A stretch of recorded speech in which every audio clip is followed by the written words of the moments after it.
9:46ला आपण जॉईन झालो, 9:57ला आपली पहिली स्क्रीन क्लिअर झाली असं मी समजतो. मला जी समाधानकारक स्क्रीन होती, 11 ते 12 मिनिट फक्त स्क्रीन क्लिअर व्हायला गेले. लक्षात ठेवा की उद्यापासून 10 मिनिटं वाया घालू नका.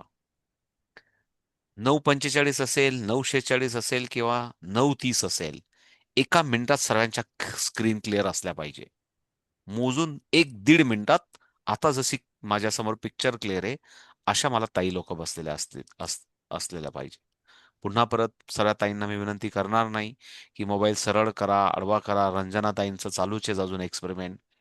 माझी अपेक्षा असेल की हे सर्व रूल्स तुम्हाला माहिती आहेत.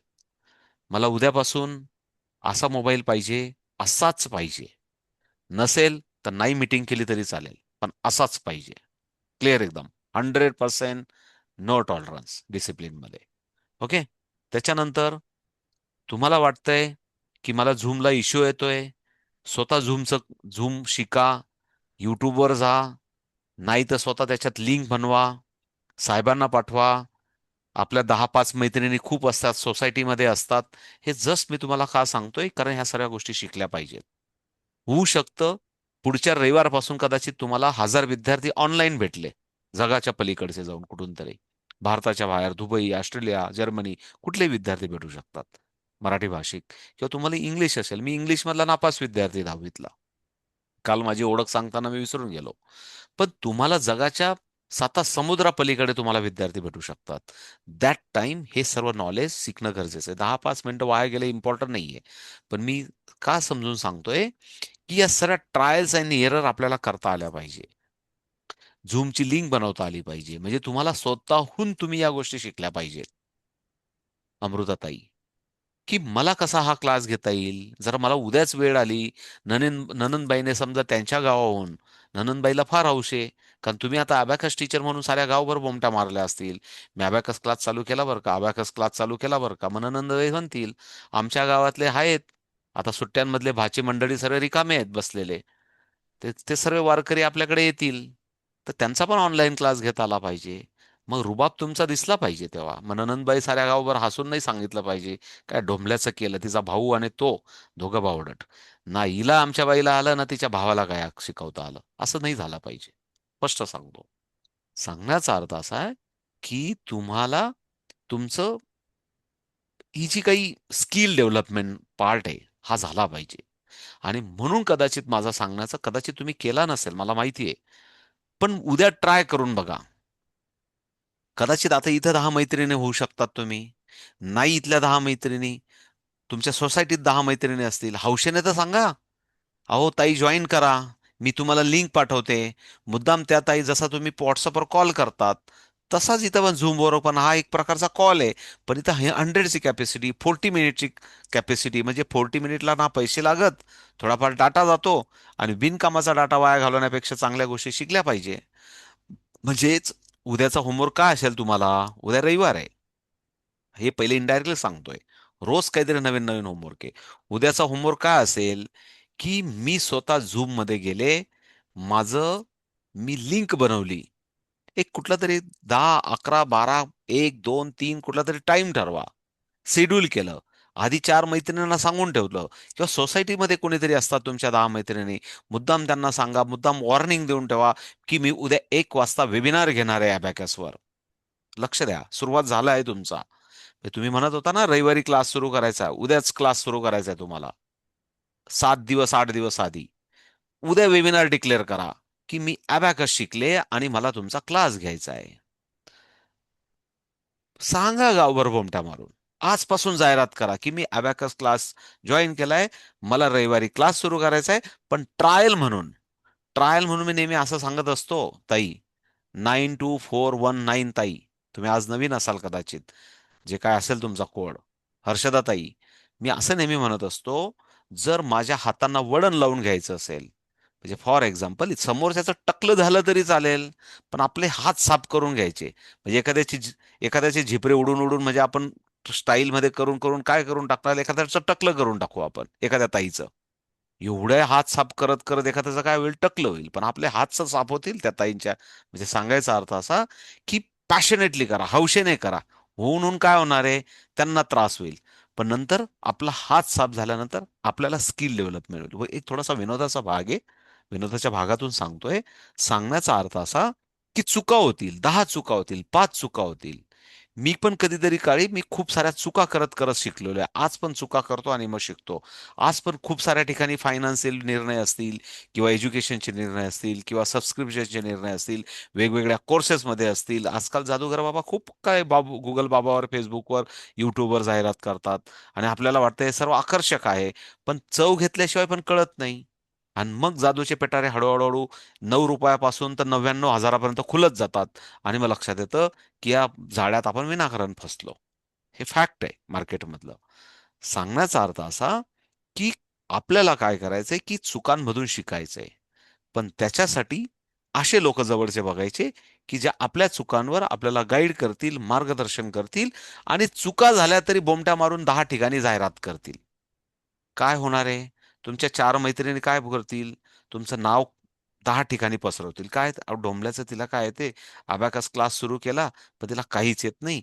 तिला ना लिंक बनवता येत, म्हणजे इनडायरेक्टली तुमची जाहिरात सुरू होते. निगेटिव्ह असो की पॉझिटिव्ह असो. लक्ष द्या मला काय म्हणायचंय. जगाला साऱ्या गावभर सांगू द्या की तुम्ही अबॅकस क्लास चालू केला. आणि तुम्ही बरं गावभर सांगायला सुरुवात केला की मी अबॅकस शिकायला सुरुवात केली, मला तुम्हाला अबॅकस क्लास घ्यायचा आहे. ओके ना? म्हणून एक होमवर्क दिला होता आज.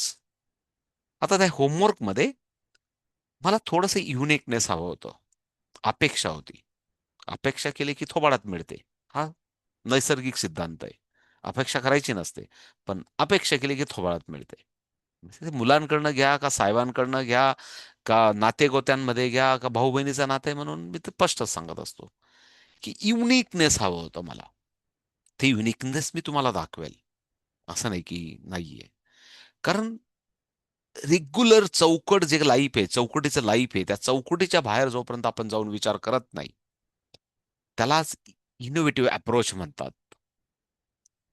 जेव्हा तुमचा ऑब्झर्वेटिव्ह अप्रोच, तुमचा ब्रेनचा सिग्नल ऑन होईल, की जगाच्या पलीकडे जाऊन सर्वजण विचार करतात, त्याच्या पलीकडे मी जर काही विचार करत करत असेल, तर माझ्याकडे नाविन्य आहे काहीतरी, वेगळ्या पद्धतीने मी विचार करतोय. तर लर्निंग स्टाईल स्टार्ट होते. तुमच्यातलं क्रिएटिव्हिटी स्टार्ट होते. आणि मी नेहमी असं सांगत असतो, की अबॅकस का शिकायचं?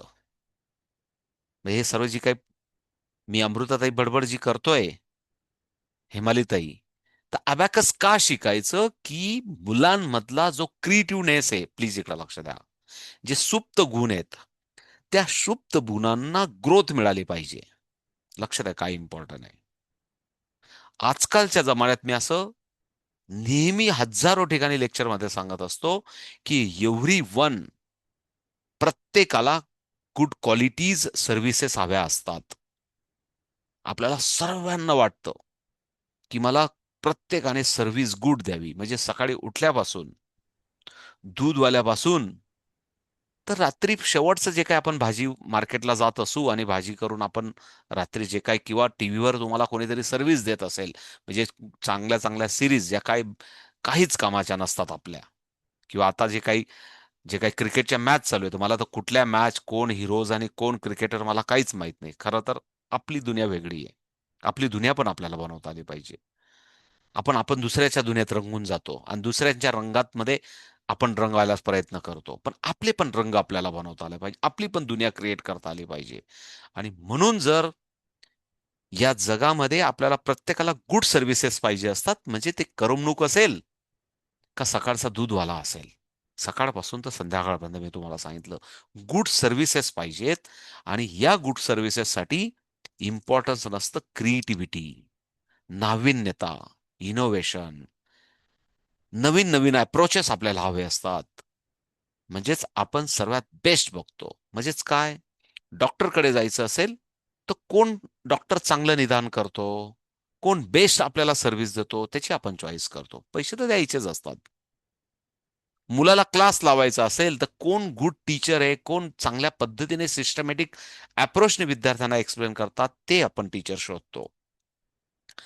भाजी मार्केटला जाताना कोणा कोण क्लीन आणि नीट आपल्याला भाजी देतो, गोड बोलून देतो, गुड प्रेझेंटेशन करतो, आपल्याला कन्सेशन देतो, आपल्याला चांगलं फिलिंग्स असतात या सर्व्या. सांगण्याचा उद्देश असा आहे, की जगाला गुड सर्व्हिसेसची गरज आहे आणि म्हणून अशी मान्यता आपण ब्रेन ट्रेनमध्ये असतो, की गुड ह्युमन बीइंग्स तयार झाले पाहिजे. हा जर जग किंवा हे भारत जर सुंदर बनायचं असेल, महाशक्ती बनायचं असेल, तर इथं गुड ह्युमन बीइंग्सची गरज आहे. म्हणजेच आपोआप सर्व सर्व्हिसेस. मग पुन्हा परत परत विषय येतो, मी गुड ह्युमन बीइंग्स आले तर करप्शन कमी होईल, लाचारी कमी होईल, स्वाभिमानता वाढेल, हे सर्व होणार आहे. आणि हे विद्यार्थी आपल्या हातून तयार व्हावेत, ही अशी जनता तयार व्हावी, पुढची पिढी तयार व्हावी, त्यासाठी आपल्याला प्रयत्न करायचेत आणि देवाने ते काम आपल्याकडे दिलेलं आहे ॲज अ शिक्षक म्हणून. रोशनीताई, मोठी जबाबदारी आहे. छोटी नाहीये. फक्त सुट्ट्या आहेत म्हणून क्लास करायचा एवढी छोटी जबाबदारी नाहीये. मोठी जबाबदारी आहे. कारण ही जबाबदारी देवाकडनं आलेली आहे. कारण ती बुद्धी देवाने दिली तुम्हाला शिक्षक बनायची. पण मोठी जबाबदारी आहे. फक्त ती कशी पेलवायची ते आपल्यावर आहे. का मग फक्त ₹25,000 पगार मिळतोय म्हणून करायचं? का म्हातारपणी पण ताठ मानेने तुम्ही भाजी मार्केटमध्ये उभे आहेत आणि मी नेहमी सांगतो, की एखादी बाजूने लाल दिव्याची गाडी गेली आणि त्या पिलाने तुम्हाला बघितलं, की ही माझी शिक्षिका रोशनी पाटील ताई, की मी सो अँड सो स्कूलमध्ये शिकत होतो आणि तेव्हा या शिक्षकाने मला जे काही संस्कार केले, मला जे शिकवलं, मला काय माझ्या आयुष्यात टर्निंग पॉइंट दिले. माझ्याकडे क्रिएटिव्हिटी, इनोव्हेशन अप्रोच माझ्यामध्ये बीज पेरलं. म्हणून मी बनू शकलो. या अप्रोचने ती लाल दिव्याची गाडी जर तुमच्या जवळ येऊन थांबली आणि जर तुमच्याबरोबर नणंदबाई आणि जाऊबाई असतील, तर त्या दिवशी तुम्हाला राष्ट्रपती पदक मिळाल्याचा आनंद होईल. हे लक्षात राहू द्या. जरी राष्ट्रपती भवनाचं आमंत्रण नाही आलं, तरी गावभर असं म्हणता येईल आणि खास करून जाऊबाई आणि नणंदबाई बरोबर पाहिजे त्या दिवशी. मग तुम्ही म्हणाल, "देवा, मला राष्ट्रपती पदक हातानं मला पदक मिळालं आज. माझ्या जीवनाचं सार्थक झालं." आणि हा दिवस प्रत्येकाच्या आयुष्यात यावा, याच्यासाठी हे व्रत आहे आपलं. मोठं व्रत आहे. फक्त छोटं व्रत नाहीये पुन्हा परत. ते आता थोडाफार त्या 4-5 दिवस भेटलेत. 2-4 दिवसांनी माहेरी जायचंय, पण 2-4 दिवस आहे वेळ म्हणून क्लास करून घेऊ. हे छोटं व्रत नाहीये. मोठं व्रत आहे. म्हणून गेल्या 20-22 वर्षापासून अखंड हरिनाम सप्ताह चालू आहे माझा. न थकता, न भिजता, म्हणजे म्हणता ना, हरिनाम सप्ताह चालू आहे. अखंड हरिनाम सप्ताह. ठीक आहे. या सप्त्यात तुम्ही पण वारकरी म्हणून आलेत. तर सांगण्याचा उद्देश असा आहे, की सर्व विद्यार्थ्यांमध्ये पोटेन्शियल असतं.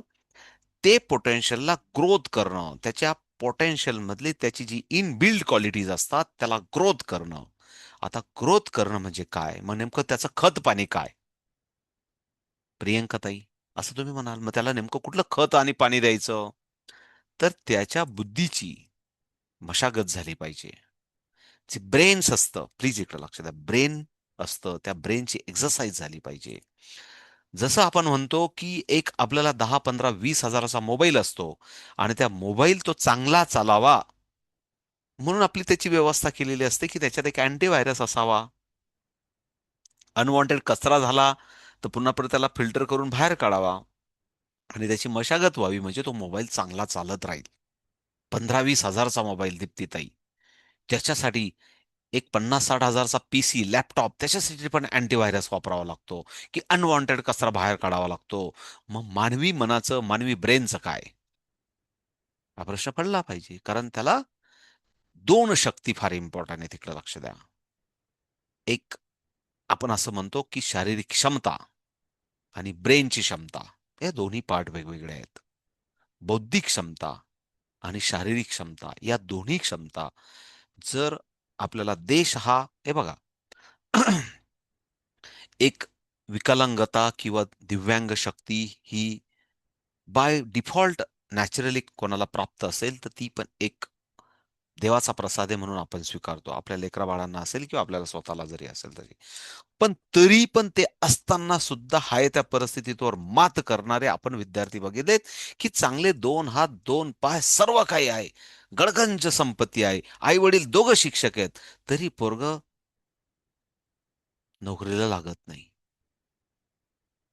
35 वर्षाचं डंगर होऊन जातं तरी त्याला पोरगी मिळत नाही. ही मार्केटमधली परिस्थिती आहे. ही परिस्थिती आहे. ते काय तुमच्या आमच्या नजरेसमोर जे आहे ते आहे. पण सांगण्याचा उद्देश असा, पण एखादा दिव्यांग असेल तरी सुद्धा तो स्पेशल, त्याच्याकडे स्किल्स असतात आणि त्याच्यावर स्पेशल टॅलेंटद्वारे किंवा त्याच्या प्रयत्नातून, त्याच्या धाडसी कृतीतून तो ते सर्व साध्य करत असतो, बिकॉज ऑफ स्ट्रगल, मेहनत. आणि म्हणून देवाला आपण प्रार्थना करणार आहोत, किंवा आपले लेकरं असतील किंवा आपली पिढी असेल, आपले विद्यार्थी असतील, की त्यांना देवा यांना रोज स्ट्रगल करण्याची शक्ती दे. साधनाताई, आपण काय म्हणतो, तेव्हा माझ्या लेकरांना सुखी ठेव, मला जो त्रास झाला तो यांना अजिबात होऊ नको देऊ. असं होणार आहे का? आणि जर असं झालं, तर मोठ्या झाडाच्या खाली, मोठ्या झाडाच्या सावलीत एखादा झाड लावा. त्या झाडाची ग्रोथ होते का? करून बघा प्रयत्न. निसर्ग शक्ती काय म्हणते ते करून बघा. संघर्ष, ऊन, वारा, ठोकरा लागल्याशिवाय उन्नती होत नाही. पावलोपावली संघर्ष केल्याशिवाय, मेहनत केल्याशिवाय प्रगती कोणाचीच होत नाही. आणि म्हणून आजचा विषय, प्लीज इकडे लक्ष द्या, की अशी पिढी तयार करा की ती संघर्षातून उभी राहील, मेहनतीसाठी तयार होईल आणि नवनिर्माण भारताचं करेल. लक्ष द्या, फार मोठी जबाबदारी आहे. आणि याच्यासाठी इनोव्हेटिव्ह अप्रोच असला पाहिजे, क्रिएटिव्ह अप्रोच असला पाहिजे, की जेणेकरून ते नाविन्याचा शोध घेतील आणि नवीन नवीन शोध लावून ह्या देशाला महासत्तेकडे घेऊन जातील. कारण हे खूप इम्पॉर्टंट, गरजेचं आहे. का सर्व आपल्याला चायनामधून इम्पोर्ट करावं लागतं? का यूएस वर आपल्याला डिपेंड राहावं लागतं? का परकीय देशांवर आपल्याला आपली आपली आपली जी काय आर्थिक महासत्ता आपण बनायच्या वाटेवर आहोत, पण का आपल्याला डिपेंडन्सी राहते? Because of limited resources and limited संशोधन. आपल्याकडे संशोधनाचा अभाव आहे. आणि संशोधन करणारी जर पिढी हवी असेल, तर त्यांची ब्रेन पॉवर आणि मसल पॉवर या दोन्ही चांगल्या, उत्कृष्ट आणि स्ट्रॉंग असाव्यात. याच्यासाठी आपण प्रयत्न करतोय. ठीक आहे. मसल पॉवरसाठी आपल्याला सांगता येईल, की बाळांनो, जेव्हा ग्राउंडवर जाल तेव्हा मेहनत करा, संघर्ष करा, घाम गाळा. आपण जे कष्ट केले असतील त्याच्यापेक्षा 10 पटीने कष्ट करायला सांगा. बोलेल पुन्हा परत कधीतरी. हेमालीताई, कसं कष्ट करायचं ते पण सांगेल. मुलांना काय करायला लावायचं ते पण सांगेल. पण देवा माझ्या पोरांना सुखी ठेव.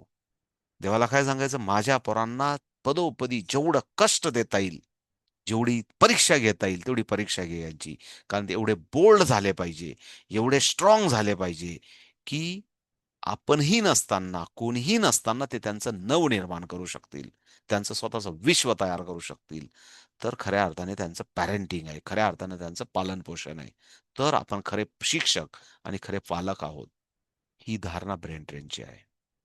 बाकी पटो ना पटो, तो ज्याचा त्याचा मामला आहे. सो पुन्हा परत एकदा, ब्रेनमध्ये एक न्यूरॉन म्हणून एक लिक्विड असतं.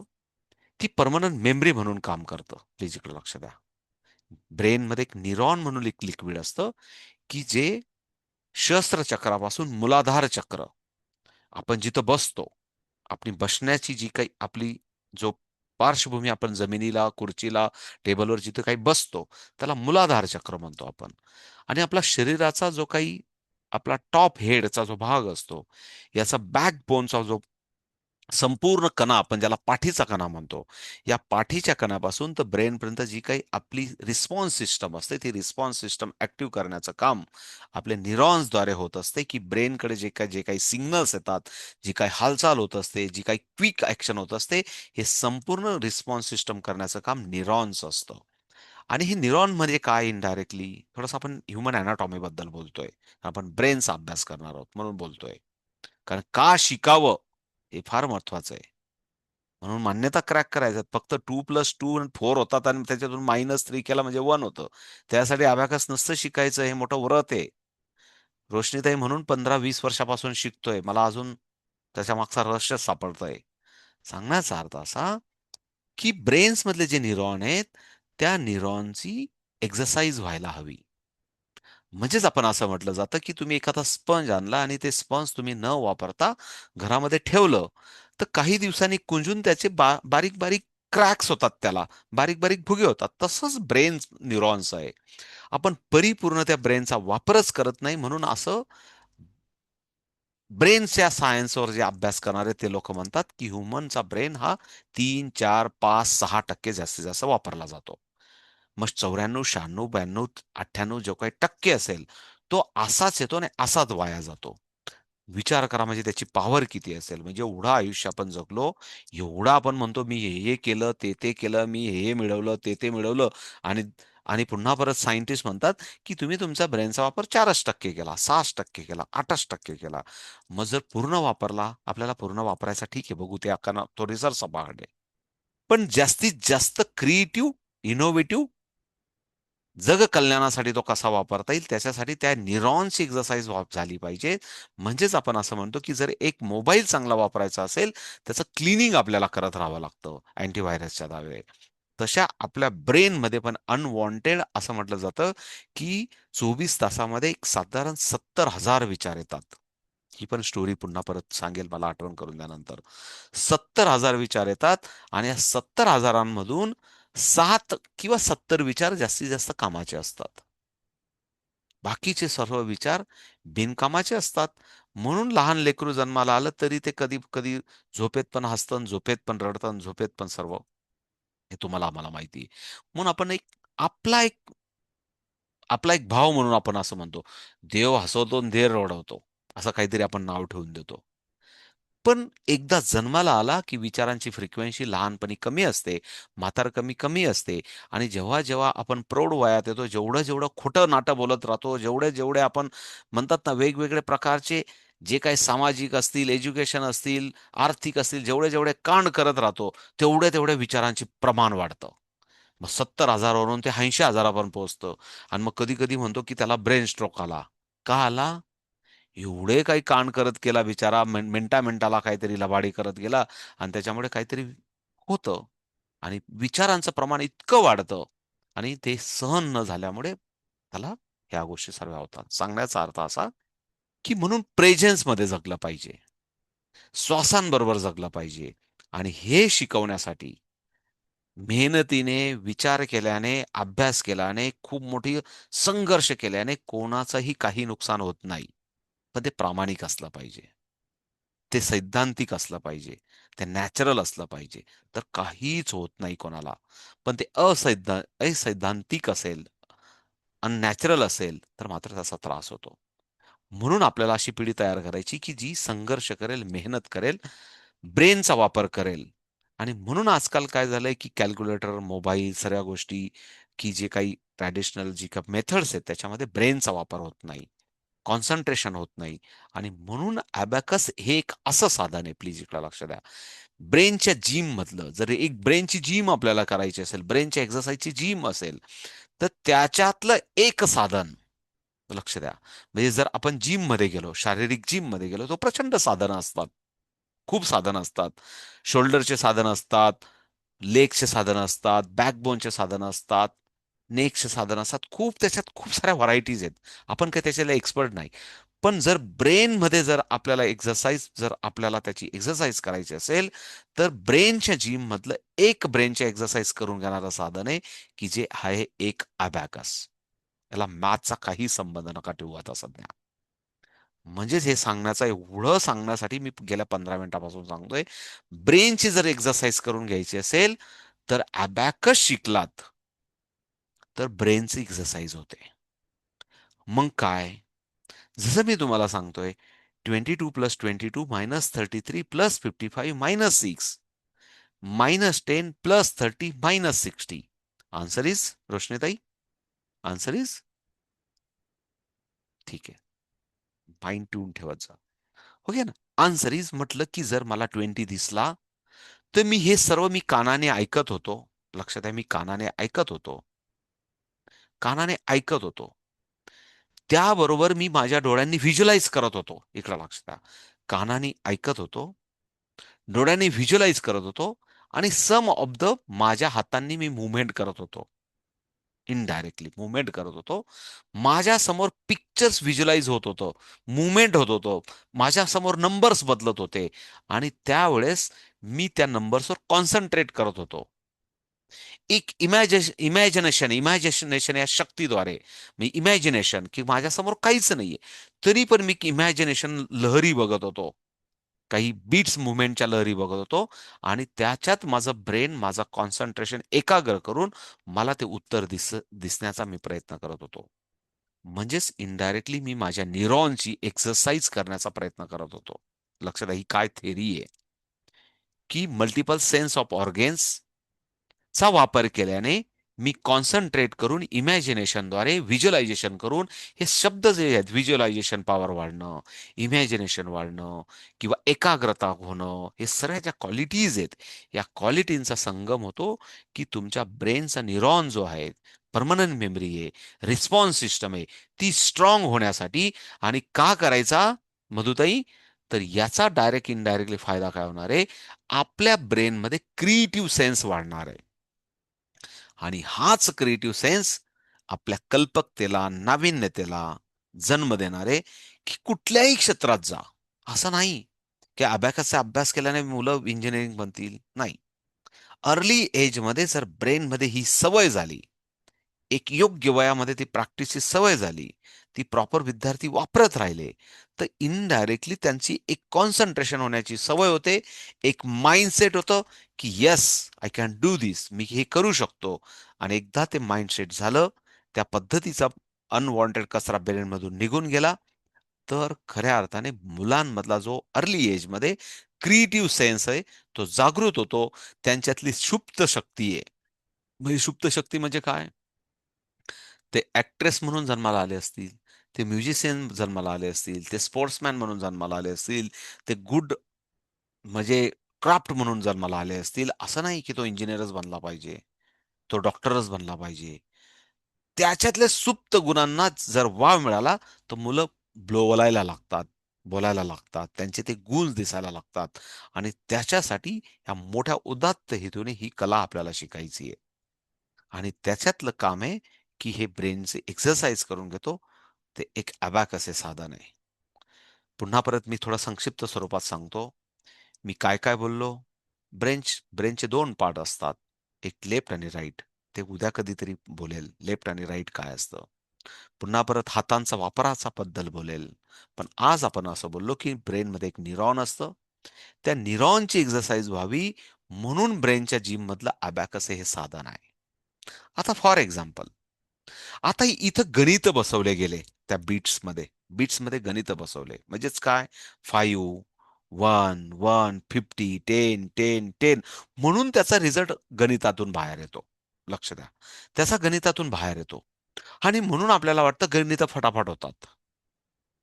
आपल्याला असं वाटतं, आपल्याला दिसतं काय? रिझल्ट काय दिसतो? गणित पटापट होत आहेत. हा रिझल्ट दिसतोय. पण खऱ्या अर्थाने रिझल्ट जरी तो दिसत असला, पण खऱ्या अर्थाने बालमनावर किंवा बालमनाचा जो काही न्यूरॉन्स ब्रेनमध्ये आहेत, त्याची खऱ्या अर्थाने एक्सरसाइज होते. म्हणून अबॅकस शिकायचंय.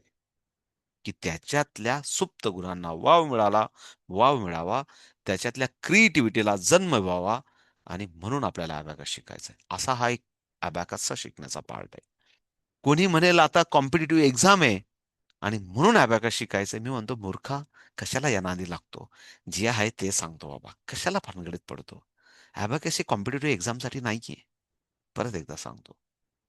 गणित फास्ट सुटावं म्हणून तर अबॅकस बिलकुलच नाहीये. परत एकदा सांगतो. ते आउटपुट दिसतंय. आउटपुटकडे नका जाऊ. त्याचे बिहाइंड द स्टोरी काय? त्याची खरी काय गरज आहे? खरी गरज कशासाठी आली? का बनवलं गेलं?